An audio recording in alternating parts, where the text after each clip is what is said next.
This is a video on knowledge flow, knowledge dynamics in any field.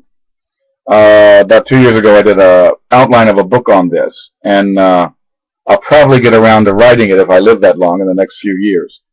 It was inspired by actually a book by Abbott, a former president of the American Sociology Association, who wrote a book called Chaos of Disciplines about 10 years ago, which traced the knowledge flow dynamics within sociology's history for about 100 years. And I noticed, of course, and he noticed, that all of these dynamics are going on in every field, not just sociology. And but that, he knew the history of that, so he could write it. And I think for young scholars, it's very useful to know these knowledge flow dynamics. For media, it's very useful to know these dynamics. For executives and branders, people creating images of things, it's very useful to know these dynamics and to know what's waxing and what's waning in them and where to invest in them and where in that flow for you and your ideas and works to jump in. Now, there were other books besides Abbott's book. A lot of traditional European philosophy books, not theory of knowledge, but other kinds of books by European leaders, intellectual leaders, have looked at this kind of idea of flow through history. The French have looked at this idea of flow through history. And so I've combined here 4 or 5 of the main ideas across all of those. Number one, winner ideas embed inside themselves loser ideas that they defeat as a subpart of themselves. They don't defeat an idea and throw it away and forget it. They defeat it and then they take it, the good parts of it, and embed it as parts of their own idea. In my framework, this idea is good for this role. And so the winning idea becomes the framework within which the loser idea is embedded, but the loser idea is not defeated and thrown away in the sense you might guess, but is actually embedded as a part of the winner idea. Number 2, later generation thinkers in a field are fighting to get noticed and respected against established figures in the field who are more or less defending and elaborating ideas they came up with 10 years or 20 years ago. And so the new generation people in a field will deliberately go to the polar opposite of a field that the winner currently established ideas don't respect anymore. So behaviorism is out, cognitivism is in, and so the young guys in a field of cognitivism in psychology will go to behaviorist style ideas as a way to attack cognitivism. So they'll swing to the pole that has already been swung away from. And therefore you get this perpetual swinging to the left and swinging to the right, swinging to behaviorism, swinging to cognitivism, swinging to behaviorism, swinging to cognitivism, swimming to serial computer processing, swimming to parallel computer processing, swinging to serial computer processing, swinging to parallel computer processing. You'll get these polar opposite swinging dynamics within every field as younger generations use the unattended to, no longer popular pole of a polarity as a way to attack the established, the dominant pole by saying, you're not the whole story, look what you're forgetting.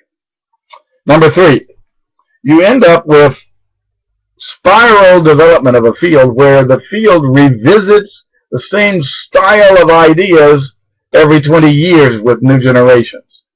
And so the old treatments don't go away, they just get revisited with every 20 years of new generations of people.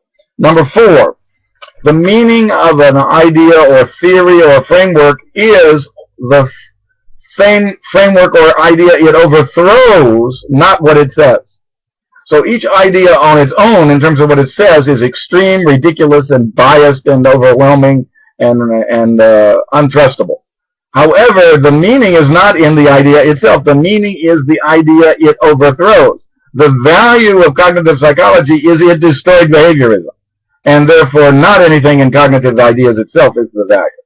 And the value of connectionist thinking in psychology is it overthrew cognitivism, and et cetera, et cetera, et cetera. And so the value of a field and an idea is the field it overthrew. You can see this in terms of behaviorism on its own is a worthless extreme pile of crap that produced monsters as children by Skinner at Harvard. and in a totalitarian way controlled departments all across the United States, though the Europeans were too smart to follow that. And then, but behaviorism had tremendous value because it was opposing eugenics, the idea that all mental worth and content comes from genetic endowments at birth.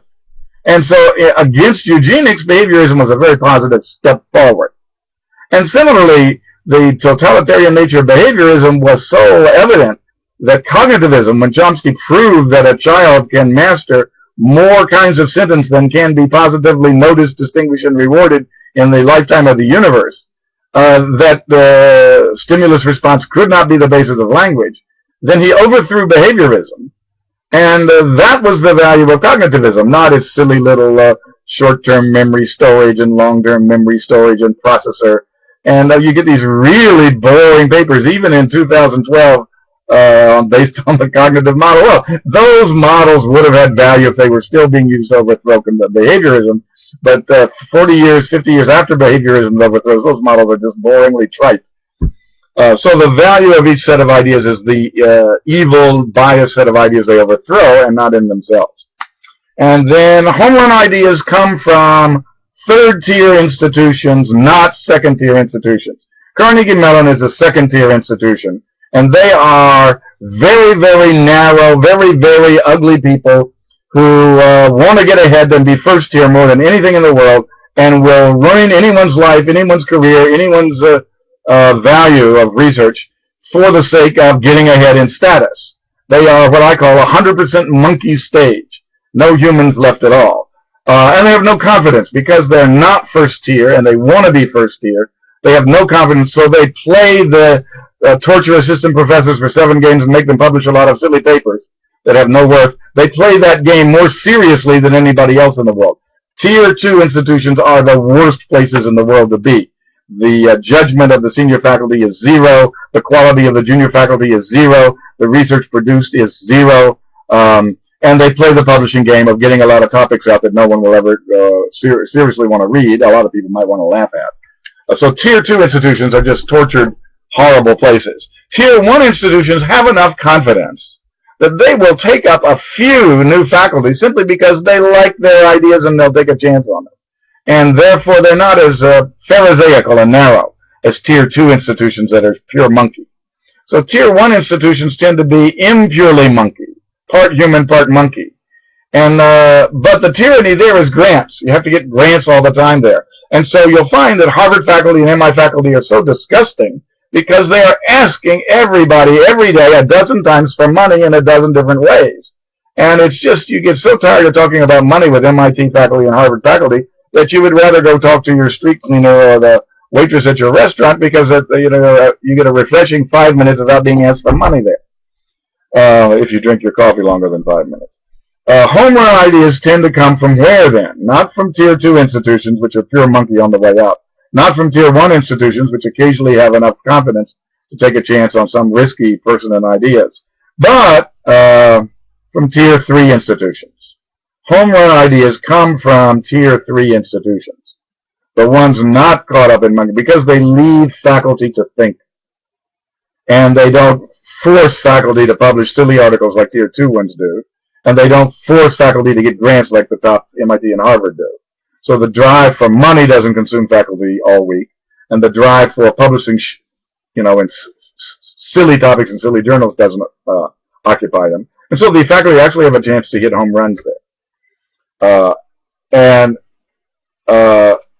If you are sincere in your interest in ideas and their power to move and improve the world, the Tier 3 institution is where to be.